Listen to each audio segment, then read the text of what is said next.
नमस्कार साथियों, सभी का आदर्श करियर क्लासेस में बहुत बहुत स्वागत है। जैसा कि फ्रेंड्स आप स्क्रीन पर देख पा रहे हो, ये है आपका UP TET 2021 junior exam paper. यानी कि दोस्तों जो आपका सेकंड लेवल का जो यूपी टेट का पेपर आता है, जिसमें फ्रेंड्स आपके 6 से लेकर के 8 तक के लिए होता है, तो वो किस तरीके का पेपर आता है, तो वो दोस्तों आज से मैं स्टार्ट करा रही हूँ। आज आपका पहला ही प्रैक्टिस सेट है, जिसमें फ्रेंड्स आपको बाल विकास, संस्कृत और हिंदी तीनों ही आपको इसमें देखने को मिल जाएंगे। तो दोस्तों ये आपका प्रैक्टिस सेट है, अंतिम प्रहार, यानी कि आपको यूपी टेट में किस तरीके से अच्छे नंबर प्राप्त करने हैं। तो दोस्तों रोजाना आप ये वीडियो देखना। आज आपका पहला ही स्टार्ट हुआ है, जिसमें आपको बाल विकास के 30 प्रश्न देखने को मिलेंगे, संस्कृत के 30 मिलेंगे और हिंदी के, तो कुल मिलाकर के आपको 90 क्वेश्चन इसके अंदर देखने को मिलेंगे। तो फ्रेंड्स फटाफट से लाइव आ जाना। जो भी भाई बहन चैनल पर नए विजिट कर रहे हैं, तो दोस्तों सब्सक्राइब जरूर कर देना, जितना हो वीडियो को शेयर कर देना। ठीक है फ्रेंड, तो देख लेते हैं कि आपका जो प्रैक्टिस सेट किस तरीके के क्वेश्चन में आते हैं। आपके जो देखिए एग्जाम में किस तरीके का आते हैं, तो क्वेश्चनों के दोस्तों आंसर देना। ठीक है, इसमें आपका पहला प्रश्न बनता है बाल विकास का। सबसे पहले है आपका बाल विकास, और इसी तरीके से दोस्तों आपके एग्जाम में जो क्वेश्चन पेपर आएगा वो इसी तरीके से आएगा। तो देख लेते हैं कि बाल विकास में किस तरीके से प्रश्न आते हैं। तो आपको आंसर देने हैं। पहला क्वेश्चन है भूख और प्यास क्या है, बताइए। व्यक्तिगत प्रेरक है, जन्मजात प्रेरक है, या सामाजिक प्रेरक प्रेरक है, या अर्जित प्रेरक है, क्या है। तो दोस्तों ये जो है भूख और प्यास, तो भूख और प्यास क्या है। देखिए दोस्तों ये भूख और प्यास जो है जन्मजात होती है। कैसी होती है, जन्मजात प्रेरक होती है, अर्जित नहीं की जाती, व्यक्तिगत भी नहीं होती, सामाजिक भी नहीं होती। ये फ्रेंड्स आपकी जन्मजात होती है, जन्म से ही आती है भूख और प्यास। ठीक है फ्रेंड्स, तो आपका जो है पहले का बी ऑप्शन सही है। अगला है कक्ष में शिक्षक व विद्यार्थियों के मध्य संप्रेषण होना चाहिए। आपस का संबंध कैसा होना चाहिए। पाठ्य पुस्तक केंद्रित, विद्यार्थी केंद्रित, शिक्षक केंद्रित, या उद्देश्य केंद्रित। देखिए दोस्तों बात चल रही है शिक्षक और विद्यार्थी की। इसमें शिक्षक भी आया है और विद्यार्थी भी आया है, तो अब इसमें दोनों के बीच में क्या होना चाहिए। तो इसमें दोस्तों जो भी है, इसमें संप्रेषण जो होना चाहिए वो आपका होना चाहिए उद्देश्य केंद्रित। कैसा होना चाहिए, उद्देश्य केंद्रित, यानी कि दोस्तों आपका डी ऑप्शन बिल्कुल सही है दूसरे का। अगला क्वेश्चन है आपका, यदि कोई बच्चा विद्यालय में हमेशा देर से पहुंचता है तो आप क्या करेंगे, बताइए। बच्चा दोस्तों जब भी ऐसे क्वेश्चन आए तो आप टीचर हो और वो बच्चा आपका है, अपना बच्चा मानकर अगर आप आंसर देंगे तो बिल्कुल सटीक निकलेगा। बताइए, उसे डांटेंगे तो डांट तो सकते नहीं है, प्रधानाचार्य को बताएंगे ये भी नहीं कर सकते, उसके माता पिता से संपर्क करेंगे ये भी नहीं हो सकता है, बच्चे से बातचीत करके कारण जानने का प्रयास करेंगे। बिल्कुल सही आंसर है डी, क्योंकि विद्यालय में हमेशा देर से पहुंचता है तो पहले उस बच्चे से बातचीत करेंगे, उससे जो जानेंगे कि आखिरकार बच्चा लेट क्यों आता है। ठीक है दोस्तों, डी ऑप्शन सही है। अगला है वर्तमान समय में शिक्षा का सबसे उपयुक्त उपागम कौन सा है। जो वर्तमान समय चल रहा है उसमें शिक्षा का उपयुक्त उपागम कौन सा है, बताइए। व्यवहारवादी, सृजनवादी, संरचनात्मक, या मानवतावादी, कौन सा है।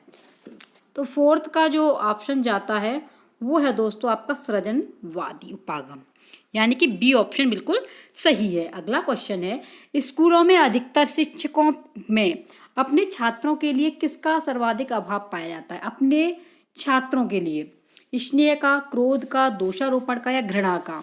तो पांचवें का ऑप्शन जाएगा दोस्तों डी के लिए। ज़्यादातर जो है शिक्षकों में अपने छात्रों के प्रति जो अभाव पाया जा रहा है सबसे ज़्यादा, वो घृणा का पाया जा रहा है। ठीक है, अगला क्वेश्चन है, परीक्षा में विद्यार्थियों में किस प्रकार के प्रश्न पूछने चाहिए। स्मृति एवं समझ आधारित, वस्तुनिष्ठ एवं विषयगत। बात चल रही है परीक्षा में विद्यार्थियों के समझ एवं अनुप्रयोग आधारित, केवल वस्तुनिष्ठ। केवल आ जाए तो केवल तो आपका बिल्कुल रॉन्ग जाता है, तो कौन सा जाएगा दोस्तों बताइए। तो 6 का जाएगा आपका समझ एवं अनुप्रयोग आधारित। समझ एवं अनुप्रयोग आधारित जो है परीक्षा में विद्यार्थियों से प्रश्न पूछने चाहिए। छठवें का आपका सी ऑप्शन बिल्कुल सही है। अगला क्वेश्चन है, एक कक्षा में बहुभाषी विद्यार्थी हैं, यानी कि अधिक भाषा बोलने वाले विद्यार्थी हैं, यह स्थिति उत्पन्न करती है। कैसी करती है। शिक्षण अधिगम प्रक्रिया में बाधा, विद्यार्थियों के मध्य सामंजस्य की स्थापना, अध्यापक में कुंठा या सीखने के समृद्ध संसाधन। जहाँ भी संसाधन की बात आ जाए आपका आंसर बिल्कुल सही है, गोला भर के आ जाना, सर्कल बना देना, यानी कि 7वें का कौन सा है आपका डी ऑप्शन बिल्कुल सही है। अगला क्वेश्चन है, यदि कक्षा में पढ़ाते समय आपको महसूस होता है कि अचानक सभी बच्चे पढ़ने में रुचि नहीं ले रहे हैं, तो आप क्या करेंगे? कोई ध्यान नहीं देंगे, पढ़ाना बंद कर देंगे, बच्चों को ध्यान देने को कहेंगे, कारण जानने की कोशिश करेंगे? तो दोस्तों इसमें बच्चे का कारण जानेंगे, तो ऑप्शन जाएगा आपके डी की ओर। ठीक है, अगला क्वेश्चन देख लीजिए। अगला है आपका निष्पत्ति। निष्पत्ति लब्धि ए क्यू का सूत्र क्या होता है? बताइए क्या सूत्र होता है? तो दोस्तों 9वें का जो है आपका डी, ए क्यू बराबर ई ए एजुकेशन आयु और बटे एम ए मल्टीप्लाई 100, ये वाला आपका जाएगा डी ऑप्शन। अगला क्वेश्चन है, उच्च प्राथमिक स्तर पर शिक्षक को क्रियात्मक शोध का ज्ञान होना चाहिए। तो कैसा ज्ञान होना चाहिए, कैसा होना चाहिए बताइए? इसके माध्यम से बच्चों की समस्या की पहचान कर सुधार करने का कौशल विकसित कर पाएंगे। कौन सा जाएगा? तो दोस्तों आपका ए ही ऑप्शन है, तो अगला पढ़ने से फायदा नहीं है, ए ऑप्शन बिल्कुल सही है। अगला है, देखिए वेरी वेरी इंपॉर्टेंट है और इसे याद कर लेना दोस्तों, ये वाला जो है टॉपिक आपका 2009 वाला RTE याद कर लेना। ठीक है, इसमें से आएंगे क्वेश्चन। शिक्षा का अधिकार अधिनियम 2009 ने 6 वर्ष से 14 वर्ष की आयु के विद्यालय कभी न गए अथवा विद्यालय शिक्षा अधूरी छोड़ने वाले बच्चों को शिक्षा की मुख्य धारा से जोड़ने हेतु क्या लागू किया था? विशेष पाठ्यक्रम, विशेष प्रशिक्षण लागू करने पर जोर दिया था, अलग से विद्यालय खोलने की बात कही थी, अलग से शिक्षक नियुक्ति करने की बात कही है। बताइए कौन सा ऑप्शन जाएगा इसमें सही? तो 11वें का जो ऑप्शन जाएगा दोस्तों वो जाता है विशेष प्रशिक्षण लागू करने पर जोर दिया है, ये धारा जोड़ने को कहा है। अगला क्वेश्चन है, निम्नलिखित को सुमेलित कीजिए। एक तत्व का सिद्धांत किसने दिया है? विनय ने, सबको पता होगा। बहुतत्व, तो बहु माने हो गया आपका, बहु को लाने हैं तो हमें क्या लगाना होगा? डाई लगाना होगा, तो बहुकारक हो गया आपका थॉर्नडाइक के लिए। समूह तत्व, ये किसका जाएगा बताइए? समूह कारक किसने बोला है? तो 12वें का जो ऑप्शन जाएगा वो किसके लिए है? ये दोस्तों आपके डी के लिए है। ठीक है, यानी कि ये समूह कारक जो है आपके, ये दिया है गिलफोर्ड ने, और त्रिआयामी का सिद्धांत आपका दिया है किसने? ये जो ये वाला जो है समूह तत्व का, सॉरी समूह सी जाता है आपके लिए, वो है आपके 4 के लिए, और डी का ऑप्शन जाएगा आपके लिए सी वाला समूह तत्व का सिद्धांत आपका थ्रस्टन ने और त्रियामी गिलफोर्ड ने। ठीक है, ये वाला ऑप्शन, यानी कि इसका डी ऑप्शन सही है। एक तत्व का विनय, बहुतत्व का थॉर्नडाइक, समूह तत्व का थ्रस्टन और आपका त्रिआयामी का जो हुआ वो हो गया गिलफोर्ड। ठीक है, यानी कि डी ऑप्शन बिल्कुल सही है, इसका आंसर डी जाएगा। अगला है, यदि आपकी कक्षा का कोई बच्चा प्राय चुप रहता है तो आप क्या करेंगे? आपका ही बच्चा है, आप टीचर हो, क्या करेंगे बताओ? उसकी ओर कोई ध्यान नहीं देंगे तो ये तो गलत हो गया। उसकी किसी मनोवैज्ञानिक के पास ले जाएंगे, ये भी नहीं हो सकता है। उसके चुप रहने के कारण को जानने का प्रयास करेंगे, तो बिल्कुल सही है यही। उसके जो चुप रहता है बच्चा, उसके कारण को जानने का प्रयास करेंगे। 13वें का सी ऑप्शन बिल्कुल सही है। अगला क्वेश्चन है, सतत एवं व्यापक मूल्यांकन से क्या तात्पर्य है?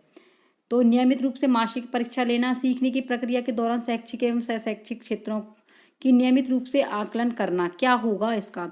तो 14 का दोस्तों आपका बी ऑप्शन जाएगा, ये वाला बी। ठीक है, अगला है, बालक केंद्रित। बालक केंद्रित शिक्षा के अंतर्गत क्या सम्मिलित नहीं है?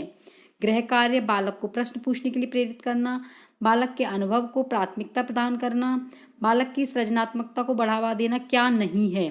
तो 15वें का ऑप्शन दोस्तों गृह कार्य प्रदान करना, यही आपके सम्मिलित नहीं है। बाकी के तीनों ऑप्शन सम्मिलित हैं, ये गृह कार्य देना ये सम्मिलित नहीं है।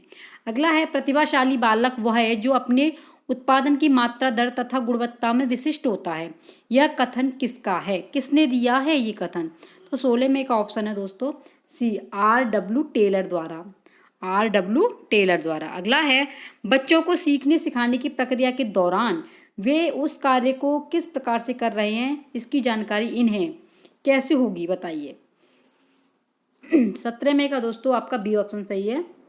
कार्य करते समय सतत रूप से, जहां भी आपको लगातार वाली बात आ जाए वही बिल्कुल ऑप्शन सही जाएगा, कार्य करते समय सतत रूप से दी जानी चाहिए। अगला क्वेश्चन है, यदि आपकी कक्षा में कोई बच्चा अधिगम से अक्षम हो तो आप क्या करेंगे? अधिगम माने होता सीखने से, लर्निंग प्रोसीजर से अगर वो बच्चा अक्षम है तो क्या करेंगे? उसकी ओर कोई ध्यान नहीं देंगे, उसकी क्षमता किस प्रकार की है यह जानकर उसके सिखाने का प्रयास करेंगे, क्या सही जाएगा बताइए दोस्तों। तो 98 का आपका बी जाएगा, उसकी क्षमता को जानेंगे फिर उसको सिखाने का प्रयास करेंगे, बी ऑप्शन सही है। अगला है वेरी वेरी इंपॉर्टेंट है, इसे याद कर लेना दोस्तों। राष्ट्रीय पाठ्यचर्या की रूपरेखा 2005 में से आएगा ही आएगा, एनसीएफ आपका। 2005 की स्थितियों के संबंध में कौन सा कथन सत्य नहीं है?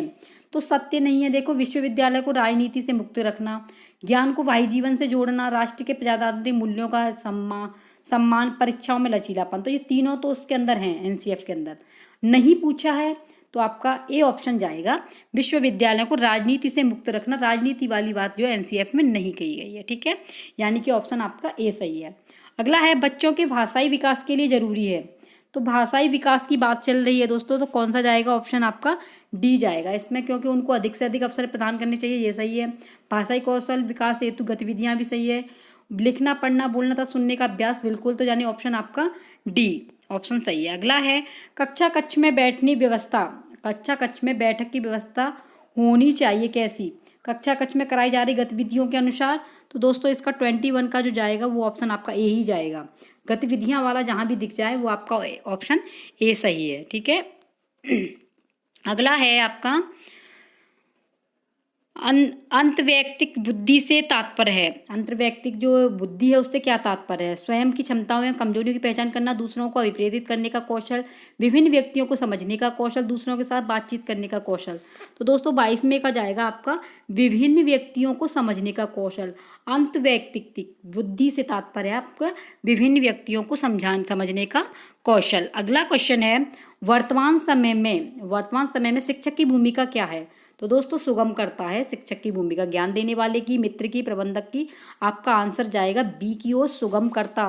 वेरी वेरी इंपॉर्टेंट है दोस्तों, और आप समझ लेना कि वर्तमान समय में जो शिक्षक की भूमिका चल रही है वो आपकी सुगम करता की है, सुगम करता, यानी कि आपका बी ऑप्शन सही है। 23 में का आपका बी सही है। अगला क्वेश्चन है आपका, आपको लगता है कि आपकी कक्षा में कुछ बच्चे बहुत तेज गति से सीख रहे हैं और कुछ बहुत धीमी गति से सीख रहे हैं, तो इस परिस्थिति में आप क्या करेंगे बताइए?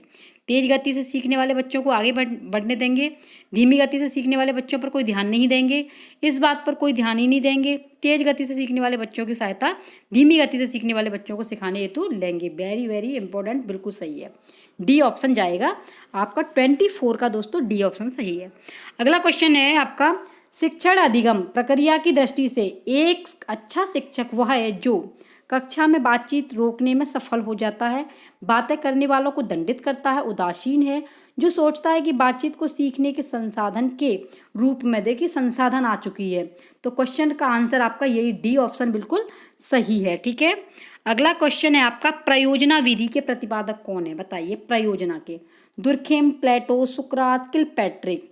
तो आंसर जाएगा आपका किलपैट्रिक, यानी कि प्रयोजना विधि के जो प्रतिपादक हैं वो आपके किलपैट्रिक हैं, ठीक है। अगला क्वेश्चन है, मूल्यांकन प्रक्रिया के 3 महत्वपूर्ण बिंदु कौन से हैं? जो मूल्यांकन प्रक्रिया है उसके 3 महत्वपूर्ण बिंदु, उद्देश्य, अधिगम, अनुभव व मूल्यांकन के उपकरण, छात्र अध्यापक व उद्देश्य, छात्र समाज व अधिगम के अनुभव, छात्र परीक्षा व परिणाम। क्या जाएगा? तो 27 में का दोस्तों आपका ए ऑप्शन, उद्देश्य, अधिगम, अनुभव व मूल्यांकन के उपकरण, ठीक है। अगला क्वेश्चन है आपका, कक्ष का वातावरण होना चाहिए कैसा?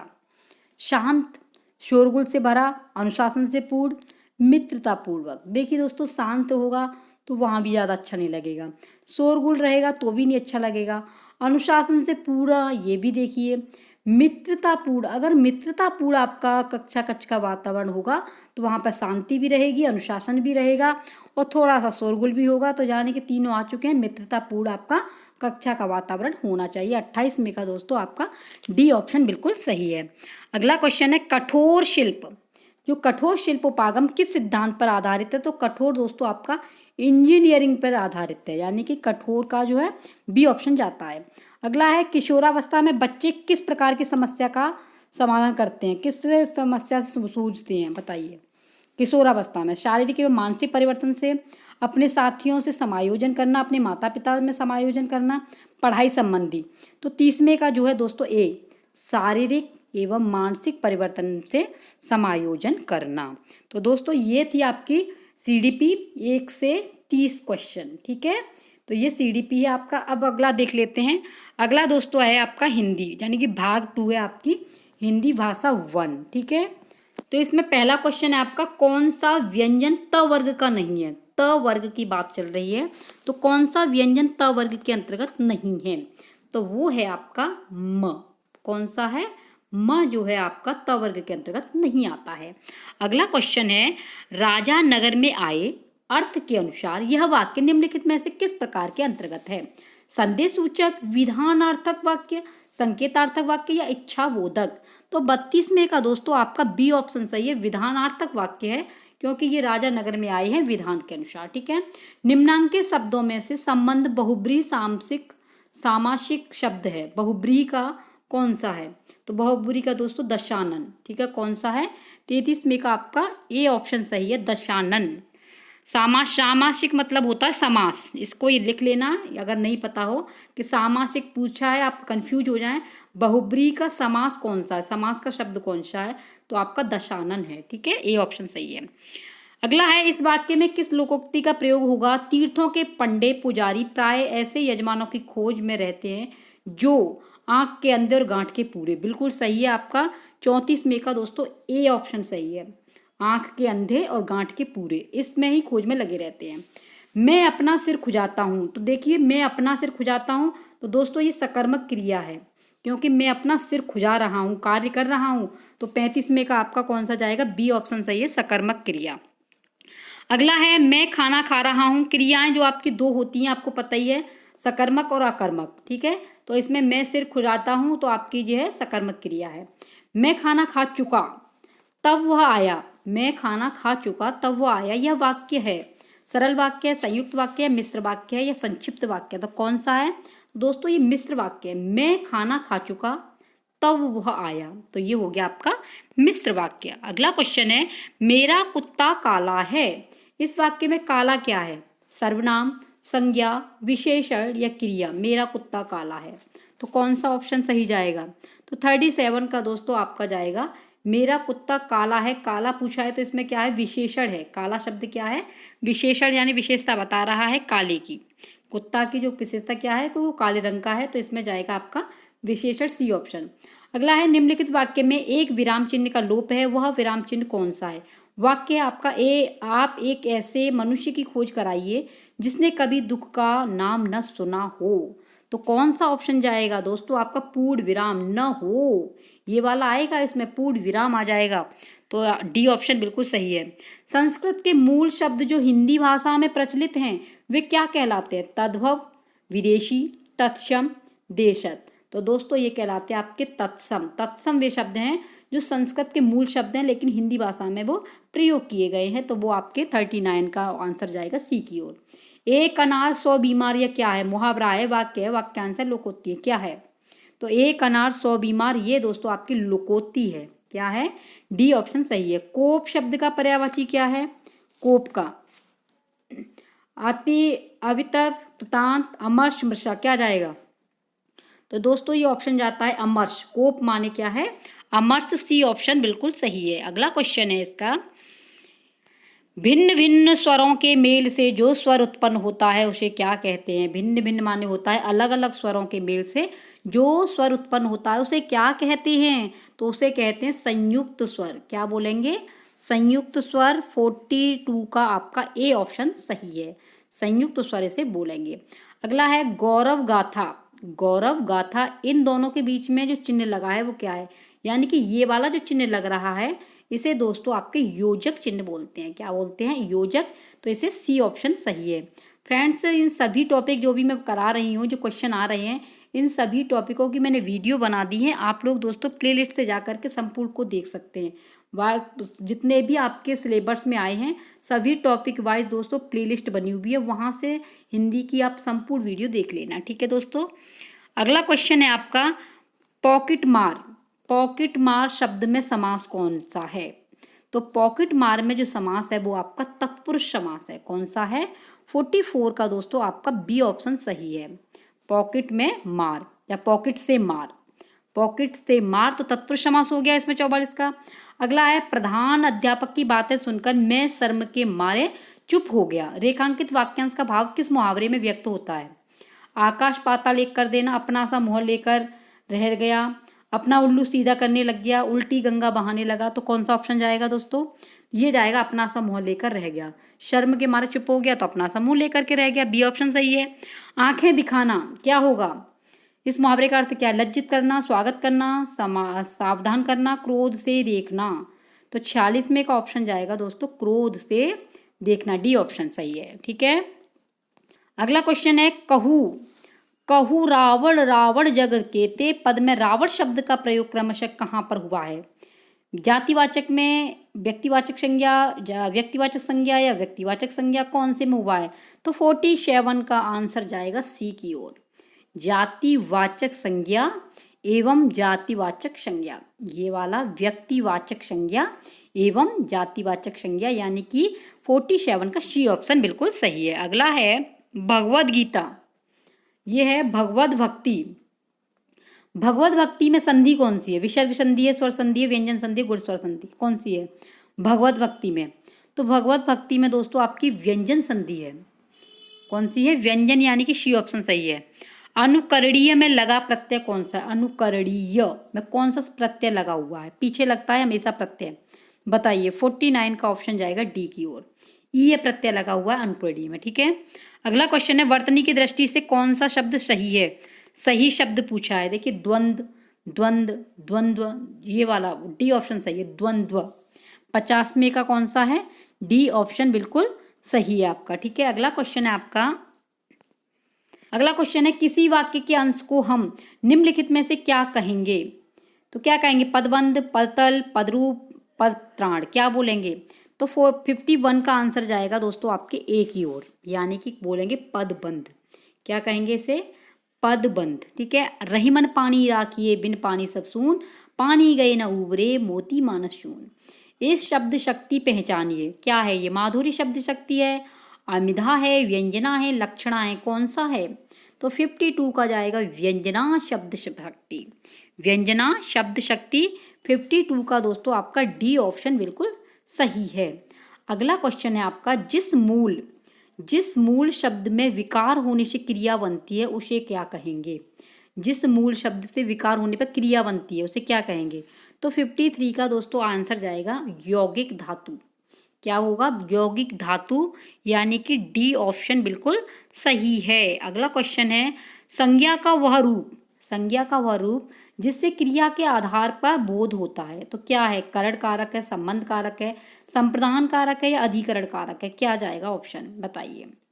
तो 54 का ऑप्शन जाएगा दोस्तों डी की ओर, अधिकरण कारक। कौन सा है? अधिकरण कारक। ये दोस्तों आपका गद्यांश है, अपठित गद्यांश, इसी को आपको देखना है, इसी में से आपको आंसर मिल जाएंगे। जैसे कि जीवों और उनके पर्यावरण की परस्पर क्रियाओं का अध्ययन क्या कहलाता है? क्वेश्चन पढ़ लिया, अब इस आंसर इसमें पढ़ लीजिए पैराग्राफ को। जीव और उनके परस्पर क्रियाओं का अध्ययन की पारिस्थितिक या इकोलॉजी कहलाता है। आंसर मिल गया, देख लीजिए इकोलॉजी। तो इसमें क्या दिया गया है? Ecology, anthropology. तो क्वेश्चन में क्या जाएगा? 55 का दोस्तों आपका ए ऑप्शन जाएगा। ठीक है, यानी कि इसे क्या बोलेंगे? इकोलॉजी। अगला है पृथ्वी पर उपस्थित समस्त इकोतंत्र को सम्मिलित रूप से कहते हैं, तो क्या कहते हैं इसमें? तो 56 का ऑप्शन है दोस्तों आपका बी, इसे बोलेंगे आप जैव मंडल। क्या बोलेंगे? जैव मंडल। जब आप इसे पूरे को पढ़ेंगे तो आपको जो है सीधा इसमें सटीक आंसर मिल जाएंगे, लेकिन आपको ये पढ़ना पड़ेगा। सबसे पहले आपको क्वेश्चन देखने हैं, इसके बाद में दोस्तों आपको इसे पढ़ना होगा, पढ़ने के बाद में आपको आंसर मिल जाएंगे। तो इससे क्या बोलेंगे? जैव मंडल। ये सीधा लिखा हुआ है, ये रहा जैव मंडल। ठीक है, संज्ञा दी जा सकती है। तो यहाँ पर आंसर किस में जाएगा? आपका बी में चला जाएगा। ठीक है, 56 में का बी ऑप्शन बिल्कुल सही है। अगला है पारिस्थितिकी तंत्र या इको तंत्र का यह घटक नहीं है, तो इसमें घटक नहीं वाली बात चल रही है। तो 57 का दोस्तों परमाणु ऊर्जा जो है वो जो है आपका इको तंत्र का घटक नहीं है। जब आप इसमें देखेंगे तो आपको साफ नजर आ जाएगा, इसमें जो साफ लिखा हुआ है कि ये जो है आपका परमाणु ऊर्जा इको तंत्र का घटक नहीं है। तो 57 का सी ऑप्शन सही है। अगला क्वेश्चन है पढ़ने को दैनिक जीवन की जरूरतों से जोड़ना, यह किस भाषाई कौशल का उद्देश्य है? बताइए। श्रवण कौशल का है, लेखन का है, या बोलने के कौशल का है, या पठन कौशल का है? किसका है? तो 58 का दोस्तों आपका डी ऑप्शन सही है, पठन कौशल। कौन सा है? पठन कौशल। अगला क्वेश्चन है लेखन कौशल से संबंधित नहीं है, लेखन कौशल से संबंधित नहीं है, तो वो है आपका विचारों के बीच संबंध स्थापित करना। बात नहीं की चली है, देखिए आप पूरा पढ़ लीजिए, समझ में आ जाएगा। विषय वस्तु को स्पष्ट व तार्किक रूप से संगठित करना, लेख को कुशलतापूर्वक लिखना, व्याकरण का सही उपयोग, विचारों के बीच संबंध स्थापित करना। तो लेखन से बात संबंधित आ रही है, लेखन में दोस्तों विचारों के बीच संबंध स्थापित नहीं किए जाते हैं, तो 59 का आपका डी ऑप्शन सही है। अगला क्वेश्चन है बलाघात का प्रयोग किससे होता है? बलाघात, तो बलाघात का जो प्रयोग होता है वो बोलने के कौशल से होता है, बोलने के कौशल से। तो फ्रेंड्स ये थी आपकी हिंदी के, और हिंदी में आपको जो है मैंने क्वेश्चन कराए हैं 31 से आपके 60 तक, ठीक है, ये 60 तक क्वेश्चन हो गए। आप रोजाना जो आपको दी जाया करेगी वो आपको CDP दी जाएगी, ठीक है, और हिंदी और फ्रेंड्स संस्कृत, ठीक है। अब देख लेते हैं संस्कृत के क्वेश्चन किस तरीके से पेपर में आते हैं, ठीक है। ये रही संस्कृत, भाग 3 है और भाषा आपकी सेकंड है। क्वेश्चन है आपका चतुर्दश माहेश्वर सूत्रों में किस किस वर्ड की 2 बार आवृत्ति हुई है? चतुर्दश में, तो ये यानी कि 14 जो माहेश्वर सूत्र हैं, जो महेश जी के द्वारा जो पाणिनि ने जो बजाए थे महेश जी को प्रसन्न करने के लिए, तो 42 प्रत्याहारों का जो है इसमें वो हुआ था, 14 सूत्र बनाए थे। इसमें जो है कौन से वर्ड 2 बार आवृत्ति हुई है? लकार की, रकार की, ड़कार की, ककार की। तो 61 का ऑप्शन जाएगा दोस्तों आपके सी की ओर, जो डकार वह है और हाँ, ये 2 बार आए हैं आपके माहेश्वर सूत्रों में। अगला क्वेश्चन है आपका आकार के कितने भेद हैं? आकार 12 हैं, 18 हैं, 10 हैं, 2 हैं। तो आकार के दोस्तों आपके 18 भेद हैं। कितने हैं? 18। अगला क्वेश्चन है अंतरा त्वाम माम हरि किस सूत्र का उदाहरण है? तो 63 का ऑप्शन दोस्तों अंतरा का बात आ गई है, तो ए ऑप्शन ही बिल्कुल सही है। अगला है विद्वम शब्द के तृतीया विभक्ति एक वचन का रूप क्या होगा? विद्वम का क्या होगा बताइए, फटाफट से बता दीजिए। तो 64 का ऑप्शन जाएगा दोस्तों आपके डी की ओर, ठीक है, यानी कि 64 का विदुषा, डी ऑप्शन बिल्कुल सही है। अगला है मोक्षे इच्छा अस्ति में मोक्ष की अधिकरण संज्ञा वाला सूत्र क्या है? अधिकरण वाला, तो 65 का ऑप्शन है दोस्तों आपका ए, आधारो अधिकरणम, आधारो अधिकरणम। आर्यभट्ट ने 23 वर्ष की उम्र में किसकी रचना की थी? आर्यभट्ट ने 23 साल के थे तो इन्होंने एक रचना लिखी थी, तो वो कौन सी रचना लिखी थी बताइए? वो लिखी थी इन्होंने आर्यभट्टियम, याद कर लेंगे आराम से, आर्यभट्ट, और क्वेश्चन में भी आर्यभट्टियम लिखा हुआ है तो टिक लगा लेना, आर्यभट्ट आर्यभट्टियम। तो आर्यभट्ट ने 23 वर्ष की उम्र में आर्यभट्टियम की रचना की थी। अगला है देखिए न छिद्रोऽपि प्रथम सकृतोच्छमया संश्रयाय प्राप्ते मित्रे भवति विमुखः किम पुनर्यस्य श्रोच्यते, यानी कि इसमें दिया है उपयुक्त में कौन सा छंद प्रयोग किया गया है, ये आपको पढ़ना है, इसमें आपको छंद बताना है। तो कौन सा शिखरणी है, स्त्रंधरा है, या मालिनी है, या मंदाक्रांता है? तो इसमें जो छंद का प्रयोग किया गया है वो दोस्तों आपके मंदाक्रांता का किया गया है। कौन से का? डी ऑप्शन बिल्कुल सही है। अगला है पंचतंत्र, पंचतंत्र का पंचम तंत्र कौन सा है? पंचम तंत्र कौन सा है बताइए? तो 68 का ऑप्शन जाता है ए की ओर, ये है अपरिचित कारक, अपरिचित कारक, यानी कि 68 का आपका ए ऑप्शन बिल्कुल सही है। अगला है भागों वाले तालु आदि स्थानों में जो अच ऊपरी भाग में बोला जाए उसकी संज्ञा क्या है? तो उसकी संज्ञा है उदात्त, क्या है? उदात्त। अगला है तत्पुरुष पद में कौन सा समास है बताइए फटाफट से? तत्पुरुष समास में कर्मधारय है, षष्ठी तत्पुरुष, या बहुब्री, या इनमें से कोई नहीं। तो 70 का ऑप्शन दोस्तों आपका जाएगा बी की ओर, यानी कि इसमें जो है आपका षष्ठी तत्पुरुष का प्रयोग किया गया है। 70 का कौन सा है? बी ऑप्शन सही है, ठीक है। तत्पुरुष पद में कौन सा समास है? षष्ठी तत्पुरुष। अगला है कृष्णई, कृष्णैकत्वम शब्द किस सूत्र का उदाहरण है बताइए? कृष्णैकत्वम वृद्धिरेचि उरड़रपरः अदेड़ गुणः एंगी पर रूपम, किसका है? तो 71 का आंसर जाता है आपके दोस्तों ए की ओर। कौन सा है? यानी कि 71 का है ए, वृद्धिरेचि कृष्णैकत्वम। तो इसमें जो है आपका ए ऑप्शन बिल्कुल सही है, वृद्धिरेचि। री वर्ड का उच्चारण स्थान क्या है? री का, री का जो उच्चारण स्थान है वो है आपका डी, मूर्धा। वेरी वेरी इंपॉर्टेंट है, री वर्ड का उच्चारण स्थान मूर्धा है। अगला है दिवाकरद्यच्छति यो ग्रहाशूलिनं दिवाभीतमिधान्तकारकं क्षुद्रे अपि नूनं शरणं प्रपत्ते ममत्वमुच्चै शीर्षा सतीवः। इस पद में अलंकार कौन सा है? तो अलंकार की बात चल रही है, तो दोस्तों इसमें है आपका अर्थांतरन्यास, यानी कि 73 का सी ऑप्शन बिल्कुल सही है। अगला क्वेश्चन देख लेते हैं। ये दोस्तों आपका पैराग्राफ दिया गया है, तो इसमें 74 क्वेश्चन है। धर्मादि पुरुषार्थों की प्राप्ति का साधन किसे बताया गया है? तो ये आप पढ़ेंगे तो इसमें से आपको आंसर आराम से मिल जाएगा। ठीक है, तो मैंने पढ़ रखे हैं, सिर्फ मैं आपको आंसर बता दूंगी। ठीक है, धर्मादि, सबसे पहले दोस्तों आपको जो है क्वेश्चन पढ़ने हैं। पैराग्राफ आता है तो सिर्फ क्वेश्चन पढ़ने, इसके बाद में आप जो है पैराग्राफ को पढ़ना, आपको सटीक आंसर मिल जाएंगे। ठीक है, तो 74 का जो आंसर है वो है आपका वेद को। किसको? वेद को, यानी कि 74 का आपका सी ऑप्शन बिल्कुल सही है। कौन सा? सी। अगला है ज्ञायन्ते पद में कौन सा प्रत्यय है? कौन सा प्रत्यय है? झ, झी, ते, इनमें से कोई नहीं। तो 75 का दोस्तों आंसर है ए, यानी कि इसमें जो है आपका झ ये वाला दिया गया है। मंत्र तथा ब्राह्मण की सम्मिलित संज्ञा क्या है?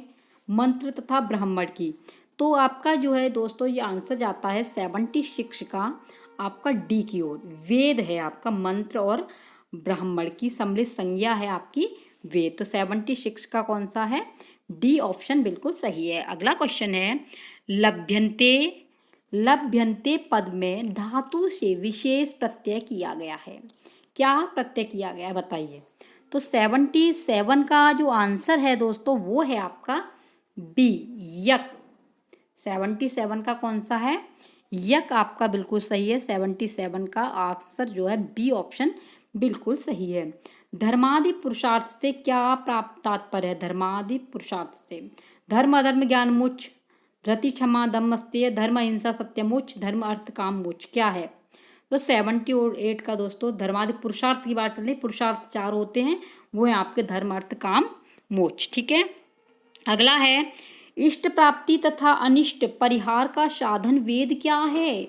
अलौकिक, लौकिक, पूर्वोक्त दोनों सही, पूर्वोक्त दोनों गलत। तो 79 का दोस्तों आपका ए ऑप्शन सही है, अलौकिक उपाय है ये। श्रुति, श्रुति पद का व्युत्पत्ति लक्ष्य अर्थ है। श्रृणोति धर्म यह, श्रूयते धर्मान्य इति, श्रूयते धर्मान्येन इति, इनमें से कोई नहीं। तो कौन सा है बताइए? तो दोस्तों 80 का आपका बी ऑप्शन सही है। कौन सा है? बी। दोस्तों देखिए, आप बोर मत होना, परेशान मत होना, मेहनत आपको करनी होगी, क्योंकि कर्म ही पूजा होती है। दोस्तों जब इतनी मेहनत मैं आपके लिए करा रही हूँ तो आपको दोस्तों फटाफट से लाइव आना है, आंसर दिया करो, वीडियो पूरी वॉच किया करो। दोस्तों अगर चाहते हैं आपके हमारा यूपी टेट क्लियर हो तो फ्रेंड्स आधा अधूरा ज्ञान मत लिया करो, जितना हो जिसकी भी वीडियो देखो पूरी देखो, जिससे आपको ज्ञान अच्छे तरीके से प्राप्त हो जाए। ठीक है, तो इसमें जो आंसर कौन सा जाएगा आपका? 80 का जो आंसर है वो दोस्तों आपका बी है। कौन सा है? बी। अगला है निम्न अनुच्छेद को पढ़कर प्रश्न संख्या इसमें से 81 से 87 तक के उत्तर देने, ये आपको पढ़ना है, फिर आपको यह इसके आंसर देने हैं। ठीक है, तो इसमें मैंने पढ़ रखा है, मैं आपको आंसर बताती चल रही हूँ, क्योंकि दोस्तों आप लोगों के पास में इतना टाइम नहीं है कि वीडियो पूरी वॉच करें। तो ये है, आपको इससे आइडिया मिल जाएगा कि किस तरीके से आपके क्वेश्चन यूपी टेट में आएंगे। तो अगला क्वेश्चन है विपन्नता आने पर किसके सहायक नहीं होते? विपन्नता आने पर, तो 81 का जो आंसर है वो है राजा के। किसके? राजा के। अगला है महत शब्द के संबोधन में एक वचन का रूप है। तो महत शब्द का जो है उसमें दोस्तों एक वचन है हे महन, हे महन। 82 का आपका सी ऑप्शन बिल्कुल सही है। अगला है राजा यावृद राजा सिंहासन मधिराजते में रेखांकित शब्द की संज्ञा कौन सी है? तो 83 का आपका ए, प्रातिपादिक, प्रातिपदिक। अगला है महांतो राजन में रेखांकित पद में कौन सा प्रत्यय है? बताइए फटाफट से। तो 84 का आपका डी, जस जो है वो आपकी प्रत्यय है। अगला है विद्वानों का कोष कहाँ रहता है? जो विद्वान है उनका कोश कहाँ रहता है? पुस्तक में, हृदय में, मुख में या कोशागार में? तो दोस्तों 85 का जो जाएगा वो विद्वानों का कोश हमेशा हृदय में वास करता है। बी ऑप्शन बिल्कुल सही है। अगला है संसारे अनेके महांतो राजानः संभुवन में रेखांकित पद में कौन सी विभक्ति है? तो 86 का आंसर आपका जाएगा प्रथमा विभक्ति, यानी कि बी ऑप्शन बिल्कुल सही है। अगला है आपका दिया गया है